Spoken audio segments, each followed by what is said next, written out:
Hello, welcome to Lemon Studios, where we talk anything and everything entertainment. I'm, of course, the Lemon himself, Z Clemone, and this is my review for night one of SummerSlam. But before we get into that, let's get the house clean out of the way. Shall I to leave a like, comment below, let me know your thoughts on SummerSlam, and of course, hit that subscribe button as it helps me grow into my YouTube career. I would greatly appreciate it. Now, all that out of the way, let's get into the review, shall we? So, night one, Summer Saturday of the first ever two-night SummerSlam. A lot of conversations headed into this SummerSlam. Is Seth Rollins going to be coming out? Why is the night one card weaker than the night two card? I was also part of that conversation as well. Just because all these matches, they had no stipulation to them, right? It was all just the regular matches, while night two has three big time stipulation matches. And we were like, well, we probably could have moved at least one, maybe two to night one to really balance out the books here in a little bit. But I have to say, night one really surpassed expectations for me. I think the show flowed well all the way through. Not really a bad match throughout the whole entire time. Yeah, we probably could have trimmed some here and there. To me, honestly, the weakest match, and I think most people agree with me on this, judging by online, is Sami Zayn versus Karrion Kross, which went second. I had it, no, it went third. It went third on the card. I had it going second. I actually got the order of the lineup completely correct here, minus Sami and Karrion and the tag title match. I had Sami and Karrion at 2, tag title match at 3, tag match went 2, Sami and Karrion went at 3. And I don't know if it was because, to me, the first two tag matches were really, really well done. And then here we are, we're getting two people here. And, Karrion Kross, his matches typically have a slower pace to them. It's a little bit more methodical. But I don't know. Something about the match overall just didn't really feel right all the way through. One, the whole story element of Karrion is trying to beat him with this pipe. And then Sami is like retaliating to that. And the commentary is saying, ooh, maybe Sami does have a dark side to him. I'm like, I don't know. It seems pretty normal to me. Like, if he hits him with the pipe, I'm kind of like, yeah, Sami, you do that because he's been torturing you with that thing for weeks. And he's continuing to do that today. So that part didn't really make much sense to me, and it also does look like, because I did have Karrion Kross winning by DQ because Sami does hit him with the pipe. But it does seem like the rumors are true, and after tonight, can we really believe anything? Is that Karrion Kross and Scarlett may be out the door, because it really does seem like, okay, we're drawing a line under him. This was his swan song, and that now he's going to go off and do whatever it is. Now, whatever he wants to do, I would much rather have him hired than not hired, and it does look like he does want to stay, and he is starting to find his stride within the company. People do actually want to see him. I mean, there was even a chant for "We Want Kross" as to Triple H during the post show. So the people do want to see him. Now it's just a matter of if WWE wants to keep him. If they don't, then hey, it is what it is, and Karrion and Scarlett are going to find success wherever they are, wherever they end up going. But I do hope we do keep him going. I do wonder what is next for him, because I do feel like he needed the win. And as for Sami Zayn, I guess he inserts himself into this very clustered world heavyweight title scene that just keeps getting bigger and bigger as it goes on. We kicked off with the Bloodline versus Braun. A lot of fun too. Again, a match that really surpassed my expectations. And it was starting the way that I expected. I thought, okay, well, Jey Uso, because my friend actually messaged me. He said, man, Jey Uso always looks tired after that entrance. Like, yeah, it's a long walk. I mean, luckily, there's going to be 2 other 5-minute entrances, and he's going to be spending most of the match on his back, because I thought this whole entire match was going to be a build to the Roman hot tag. And for the most part, it was. But, there were more frequent tags throughout. Once Roman did finally get into the ring, it started to balance out a little bit. And both Brauns have really found their stride. Now that Seth is back, I do hope that they are able to still showcase him the way that we have been showing them for the past 3 weeks. I mean, the headlock that Braun Breaker was doing, singing the Roman Reigns chant, and then calling that he sucks, that he should have stayed away. That was really good. My favorite spot in the whole match, minus the Roman Reigns dive, was when Braun put the straps back on just to take him back down, and the crowd went nuts. Love that. I love what we're doing with Bronson with the Shula Fala. I thought that was a lot of fun. Him doing a dive as well. I also love the story elements of this too. It was like, look, Roman Reigns is not going to help you, Jay. Why do you keep trying to help him?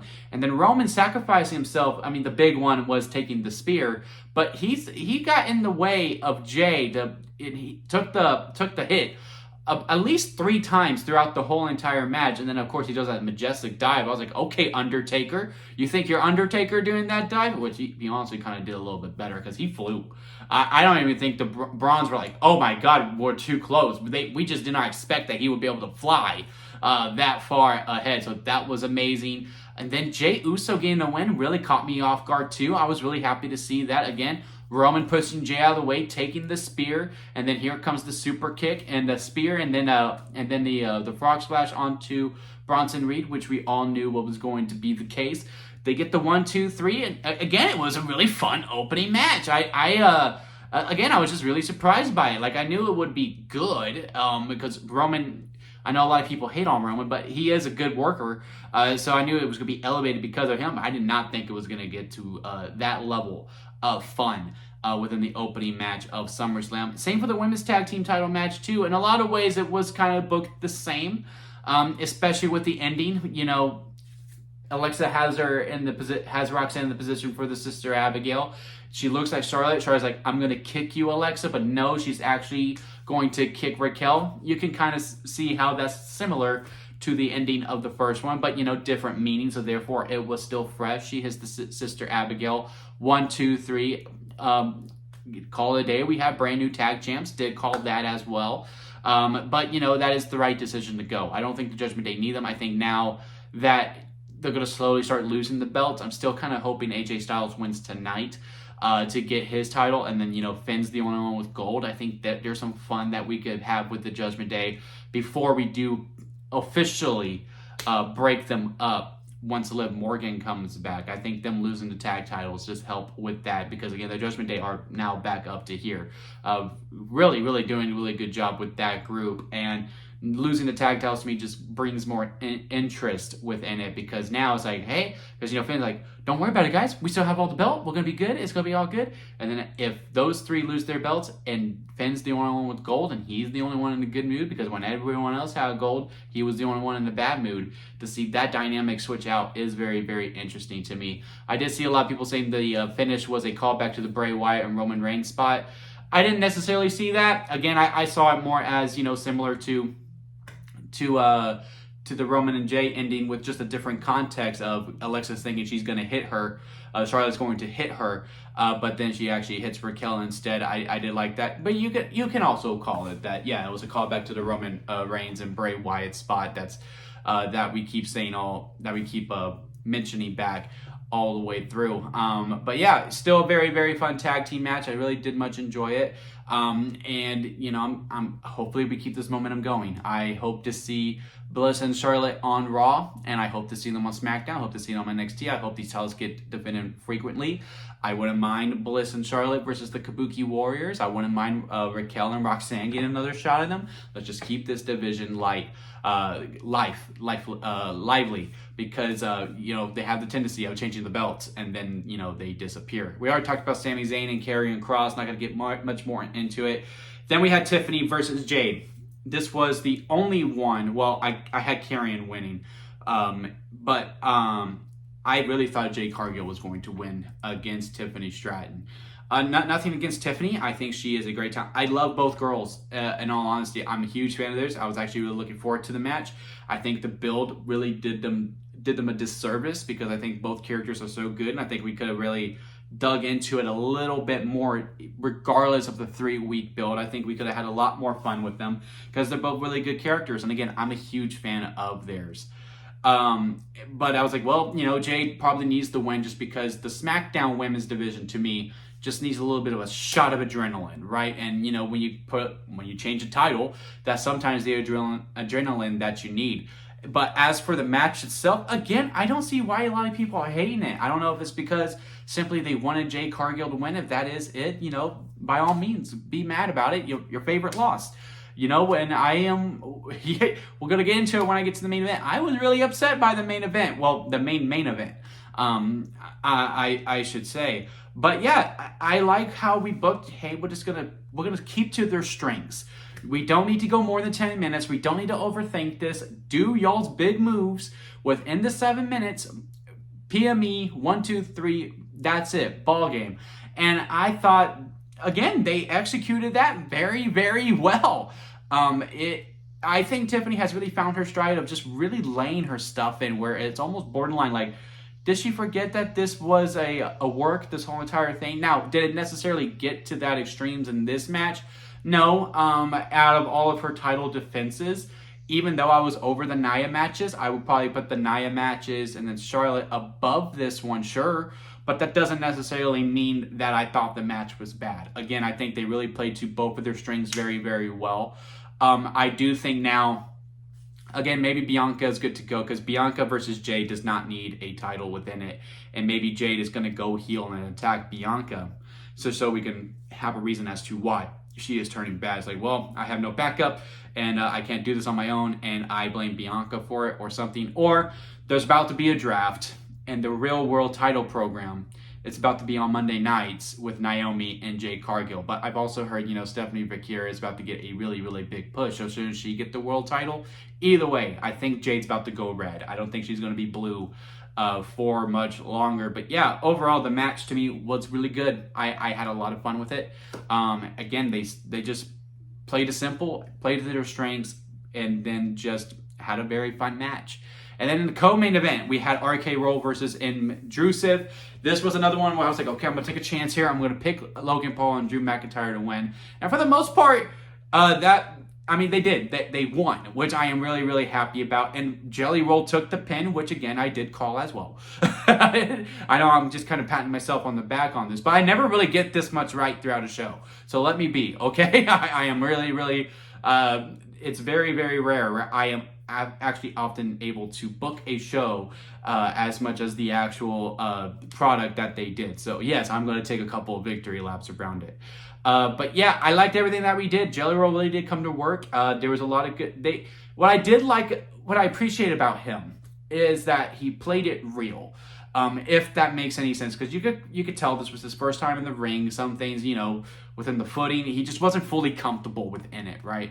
But what I also really appreciate is that he just got his ass kicked. Yeah, he had a little bit charge ups. He had the big boss man slam on Drew McIntyre. He had the choke slam on Logan Paul. But then when he gets hit with that big move with that amazing frog splash through the announce table from Logan, it's pitched as, hey, he can't go no more. And I really did appreciate that. Because yes, wrestling is the world of make-believe and everyone has like unlimited XP, especially when it comes to celebrities because they want to look strong. But the fact that Jelly Roll was like, no man, let's play into the whole, hey, you're definitely not a wrestler, you got hurt, this is really, really bad, you probably don't need to do it. And then he comes in and he gets the hot tag only to end up losing, takes the Claymore, another frog splash, 1, 2, 3. We didn't do the Randy heel turn here, so maybe we do it tomorrow where Randy cannot just move on from John Cena. Man, I'm getting more nervous about that main event tonight. I am really, really scared for what we're probably going to do, which we should not turn Cody at all. I do hope we keep it as good guy and good guy fighting each other. Sure, have some run-ins, wrong killings, Randy Orton, but at the end of the day, as long as both still look like a good guy, I will be fine. But yeah, it was again a very fun celebrity match. I'm just gonna keep referring to that. This whole show to me was just a lot of fun, and again, Jelly Roll really showed a lot here. Randy Orton played his part very well. We know what Randy Orton and Drew McIntyre can do. Logan Paul also played his part very well too. A lot of the spots were really good, and the right people won at the end of the day. And yeah, I'm just really, really happy with what we did within that. Again, did I want that to begin with? No, but that is what we got, and therefore it was fun. And then we move into the main event, Gunther versus CM Punk. I did have CM Punk winning, and he did, and I was really happy. I do think the match maybe went a little long because I think we all got it to a certain point.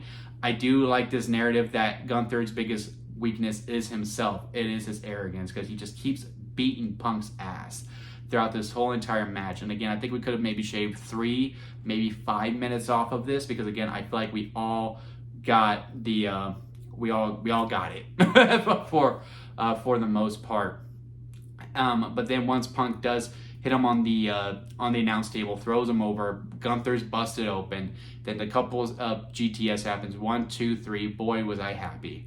Me and my dad both were really happy. And then as it progresses, we are sitting there going, oh man, because you could just realize what is going on, right? Like it was like you're in the car and a car wreck is coming and you see it forming, but you can't move at all.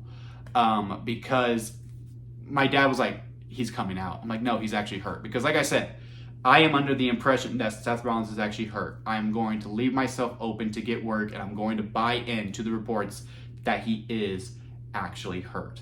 And my dad's like, he's going to come out. Why is he sitting there? Why is there still a referee? Why aren't the credits rolling? The show's over. Why are we doing that? I'm like, oh my God, you might be right. And again, we're just watching as if this car is just about to ram into us. And then Punk holds up the title.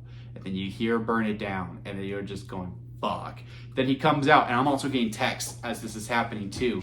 My friend's going, I told you, because me and him, we've been going back and forth quite a bit with the whole, it's a work. No, it's not. I've been on the side of, it's not a work. He is actually hurt. While my friend's like, it's a work. It's a work. It's a work. Never sat right with him the whole time. And then when Rollins comes out with the crutch, he goes, oh my God, I guess he is hurt. He's on crutches. I'm going, okay, so yeah, he just go tease, you're lucky I'm hurt. Otherwise, I would be cashing in right now. And then you were thinking, okay, well, good. Me and my dad were like, we're high-fiving. We're like, okay. It was just a tease saying, hey, when I come back, I am coming for you. I have this briefcase. You're done, all right? You're just lucky that I'm hurt right now. And then he stops.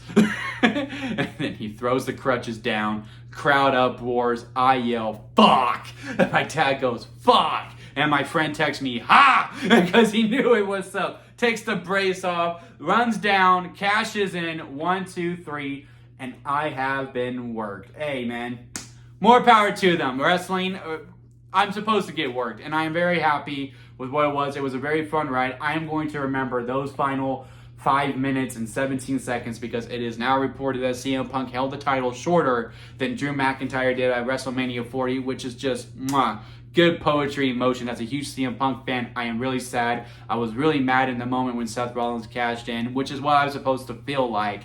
And again, it's been a minute since I've actually been worked to not know what was going to happen all the way through. But yeah, I'm going to remember all those wave of emotions going all the way through. When the 3 happens, rejoicing with my dad. And then when Seth Rollins' music hits, getting the text message going, oh my God, he might actually be hurt. And I can go, ha, I was right the whole entire time.